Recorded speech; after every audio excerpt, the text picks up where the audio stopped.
So, welcome back to our podcast, episode 2. So, ngayon, magiging more casual na talaga to, as in, kasi more on question and answer na ang gagawin natin. So, in-invite namin yung mga previous advocates last episode. So, ayun. Start na tayo, guys. So, Erica, I have a question for your animal welfare advocacy. Ang animals na sakop lang ba yan is pets or lahat talaga ng animals? Yung mostly talaga yung focus ko is yung domesticated pets na nakikita natin sa sa mga streets kasi yung mga ibang naman animals parang legally na pwede silang katayin, pero yung dogs, cats or any na makikita natin sa mga streets talaga, yun yung sakop ko kasi sobrang unusual nun. Kasi nga, yung mga pets na yun, they are designed to be a pet, not food. So, ayun. So, addition lang, parang parang subjective rin kasi may ibang tao na paningin nila sa rabbit, pet, pero yung iba naman, may mga kumakain sila nun, di ba?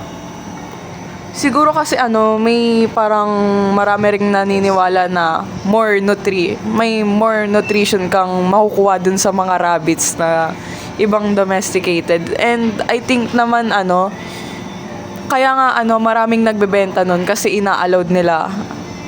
Pero yung sa dogs and cats kasi parang illegal talaga yung pagkatay sa kanila.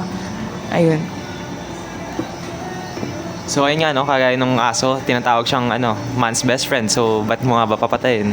Yes. So, now, let's move on. So, do we have questions? Well, tanong ko lang sa advocacy mo is, sa tingin mo, with your advocacy, sa paanong paraan mo may enhance yung pag-support sa mga pagpapatigil nung pagkatay nga or sa pagkakaroon ng awareness sa mga hayop. So, sa tingin mo, in a way of using your status right now, ano yung magagawa mo? So, ayun, kaya nga, as a student, gumawa kami ng group ko ng isang website na where we included organizations and agencies na alam namin na magsusupport sa advocacy namin, and we put some donation box na pwedeng mag-donate doon para eventually yung mga idodonate namin is idodonate din namin sa mga shelters or organizations na connected sa advocacy namin. Thank you, Erica, for your answers to our question. And moving on to Mr. Bravo regarding your LGBTQIA+ advocacy. Yung tanong ko is, what is your motive regarding yung papapatayin mo ng advocacy na yan? Well, firstly, as part of the LGBT community, I do experience yung discriminations na naranasan ng mga LGBT. And one of the example for that is when the time na ihilang ako sa CR, have my makeup on, I have my clothes on na pang babae, and once enter ako sa CR, there's this people na kinawanan ako and said na, "Uy, wag tayo dito umihi kasi may bakla dito."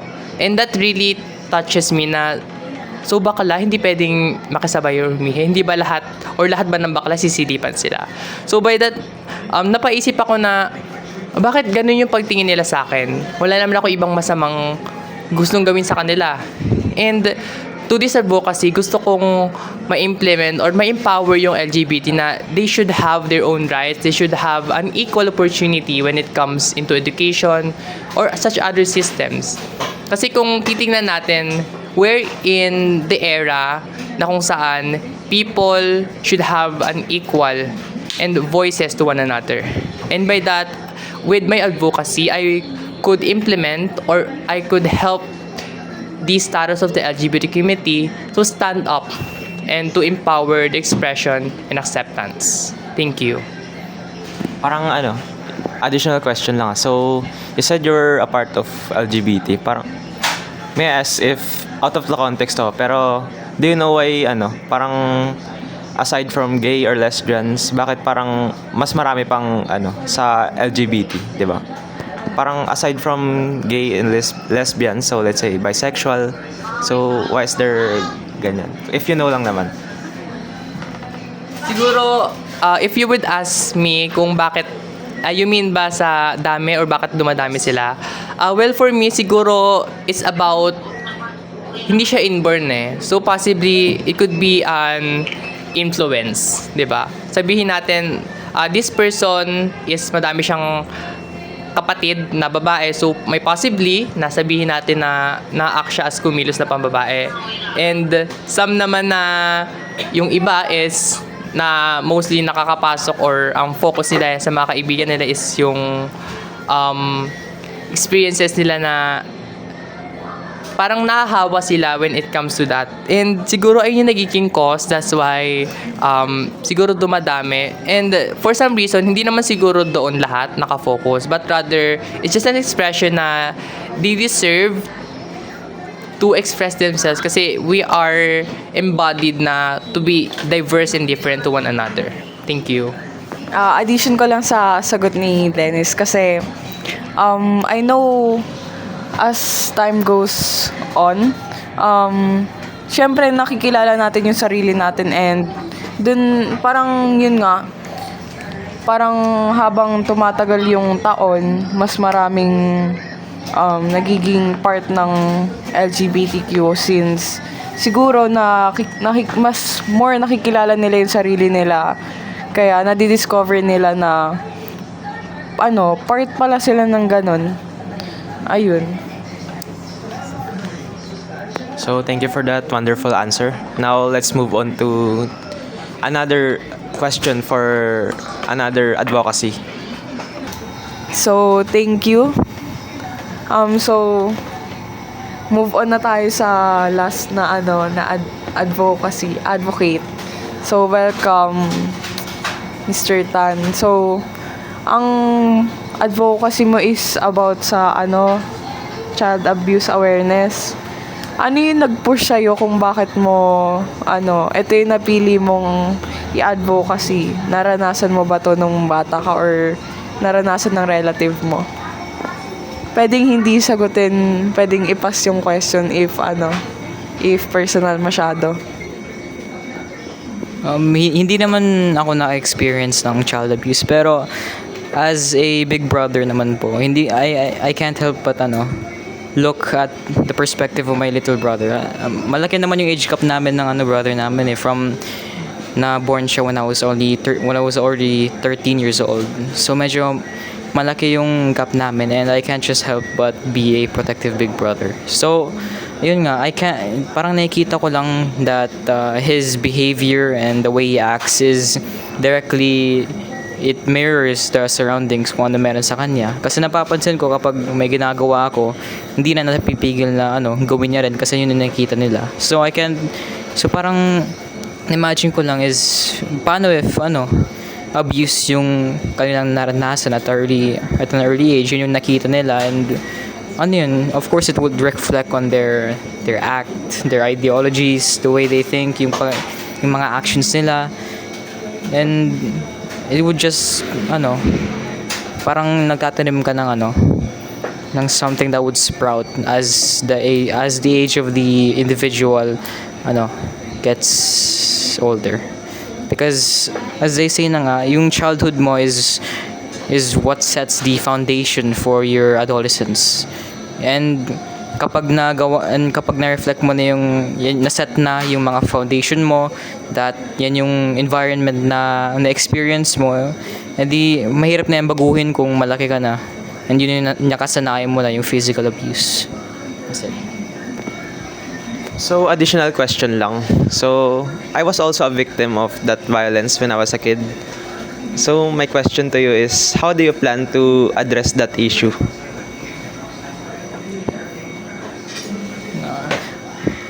Very good question. So, I would, of course, use the website to spread the education and information regarding the child abuse, of course. I would spread the awareness kung ano, yung mga long-term and short-term effects ng abuse kasi marami naman yun eh. It mostly affects the mental health of a child and of course physical health.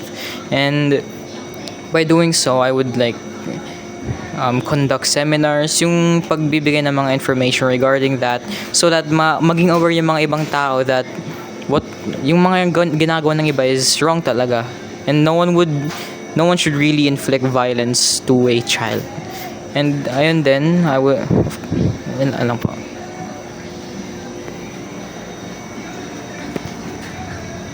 Well, thank you for that answer, Mr. Tan, about your advocacy of child support. Now, let's welcome Miss Ganan about her advocacy na kung saan is itatanong natin yung mga katanungan natin about or regarding about the indigenous rights. So, first question lang from me is, when it comes sa mga batas na meron ang bansa natin about the about the indigenous, sa tingin mo ba sapat na ito or sapat na itong nagagamit ng ating mga indigenous people sa daily lives nila na magpoprotekta sa kanila? I don't think na sapat pa rin yung na magkaroon tayo ng batas about sa indigenous right people since yun nga marami pa ring indigenous community members na nakakaranas ng criticism like tinitreat sila na parang hindi lang sila tao. Tao rin naman sila katulad natin. So, we should value their contributions in our society since sila yung nagpo-protect ng lands natin, preserve ng culture, tradition, and yun, there are marami silang significant contributions, so why not i-erase natin yung rights nila and i-value natin sila and i-treat natin sila na parang tao din kasi tao naman talaga sila katulad natin. So, Miss Clency Biganan. Indigenous people ang mo, 'di ba? Anong specific indigenous people ang So, anong type of indigenous people sa Pilipinas ang gusto mong protektahan or ito ba ay general? So, lahat naman siguro ng indigenous community members is nasasakop nitong advocacies ko. Maraming mga aitas, badyaw na pakalat-kalat sa surroundings natin. And yun nga, some other people tinitreat sila na parang binabaliwala lang sila, ganun. Iba yung trato nila, iba yung trato ng ibang tao nila sa kanila. And yun. So gusto mo ng equal treatment sa ganun ba? Yes, yun yung pinaka goal ng aking advocacy is to promote the equality of each indigenous people members and also to to spread awareness, to support the indigenous-led initiatives of the indigenous people. Grabe naman tayo sa pakalat-kalat, no? Pero tao rin naman sila. So, anyways, let's welcome Miguel Reyes for his advocacy autism. Parang, I have a question din. So, do you have a relative ba na may autism that parang nag-encourage sa'yo na gawin yung advocacy na ito? Actually, meron. My ninong is included in the spectrum. So, bilang inaanak niya is apektado rin ako sa mga criticism tsaka sa mga discrimination na natatanggap niya. So, that's what pushed me to advocate for this cause.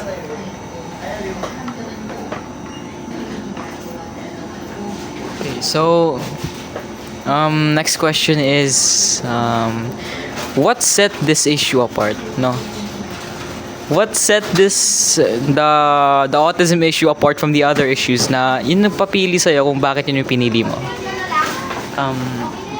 Tulad ng nabanggit ko nung is that may tao na malapit sa puso ko na included sa spectrum. So, that's why gusto kong ipaglaban yung advocacy na to kasi ayun, there are a lot of opportunities na dapat may access din sila kasi just like us, tao din naman sila and they should receive the same amount of love and respect that we do. Ayan. So, how would you give them yung opportunity na sasabi mo? No? Regarding your advocacy. I think yung gusto niyang i-aim talaga dito, 'di ba kasi naman nakita ko naman yung advocacy niya, may mga organizations na in-input siya doon. So I think parang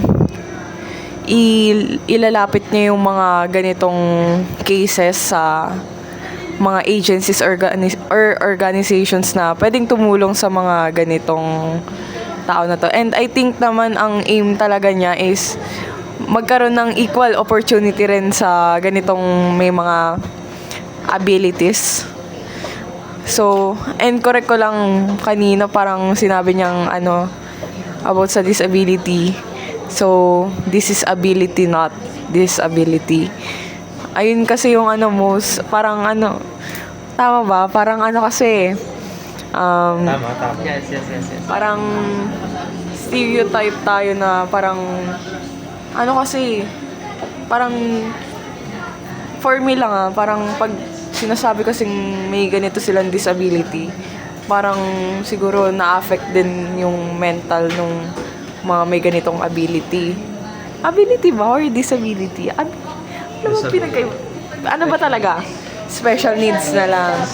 Special needs. Parang kasi ng disability, parang sabihin na parang Ang harsh. offensive, yes. So, Ang harsh. Na lang. So, Yung kasi for me, yung term na disability, parang may sinasabi mo na may siya. May hindi siya magagawa. With something. So, ang buti na address natin yung term na to sa podcast na to. So, thank you, Miguel Reyes.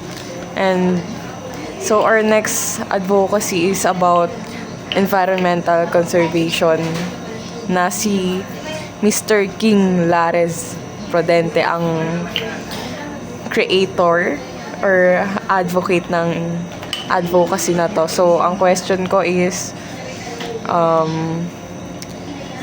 wala namang to, diba? Parang, na lang yung mga limit ng advocacy mo. Parang, kunwari, yung kayang, parang yung hindi sakop, yung hindi kayang gawin ng advocacy mo. Kasi, diba, since we are just still students, yung mga gaps na you think, ayun yung makakahadlang sa advocacy mo? I think yung kasi yung main focus lang naman ng advocacy ko is to encourage people to support laws and to promote the use of renewable energy sources. So yung parang mga hindi naman doon, I think is yun yung hindi sakop ng aking advocacy. Pero lahat naman yun is yung mga nabanggit ko earlier is siya, parang we can take actions, matutupad siya ng advocacy ko kasi yung donation dun is yun yung part ng aking advocacy. Aside sa encouragement, ayun, yung donation naman is mapupunta sa organization or agency na nakapaloob dun. So, add ko lang, since environmental conservation yung advocacy mo, yung mga practices sa bahay nyo or community nyo na ginagawa nyo about sa advocacy mo? So ayun nga parang let's start ourselves muna, no? So ako, before parang baliwala lang sa akin yan, pero unti-unti kong na-realize na baka parang lumalala na talaga yung climate change, no? Parang grabe na yung init compared dati. Ang lamig-lamig noon ngayon. Kaya nga ngayon parang napapadalas na yung pagbagyo. Kaya ngayon parang yung mga practice ko na lang is ayun, parang yung nagagawa ko lang naman as a student is to manage the garbage waste. Ayun lang. Well, according sa advocacy mo, sa tingin mo, sa paanong paraan mo magagawang mapasunod yung mga tao na ma-conserve nila yung environment? Kasi we know naman na madami na tayong batas na ginawa, di ba? Madami ng batas na ginawa ng gobyerno sa pagpapatupad nito. Pero sa paanong paraan mo sila mapupush through na gawin yung mga bagay na yun? So ayun nga eh.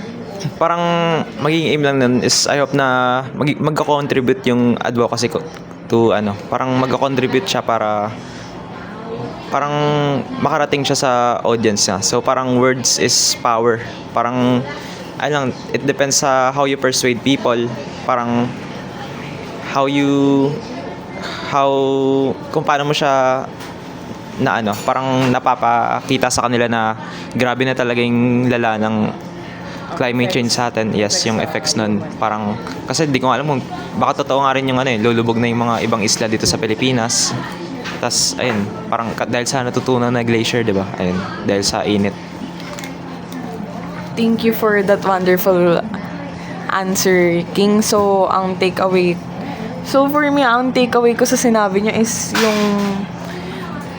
yung mga solutions dapat is nagsisimula talaga sa natin, sa sarili natin. Kasi, what if yung ginawa mo pala para sa sarili mo, may have a big impact sa society natin na akala mo, basta ginawa mo lang yan. Tapos, yun pala, one day nagising ka, sobrang, parang naging,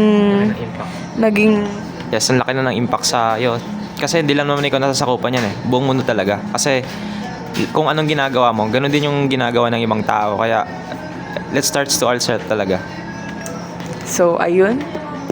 That ends our episode 2, which we have a casual conversation with our advocates. So I hope you enjoy and you learn something about the advocacy that we have. And please take note that this advocacy focuses on the rights of the people. And by that, we aim to change and to have impact on ourselves and also to our community and society. So by that, this ends our episode 2, and we hope you have a take note and you have a gain knowledge about the different advocacies that we fight. So together, we'll build a future that is widely accessible and clean, that helps not only the human but also the all living organism. Thank you, and that's all. Join us, act now. Together we will rise.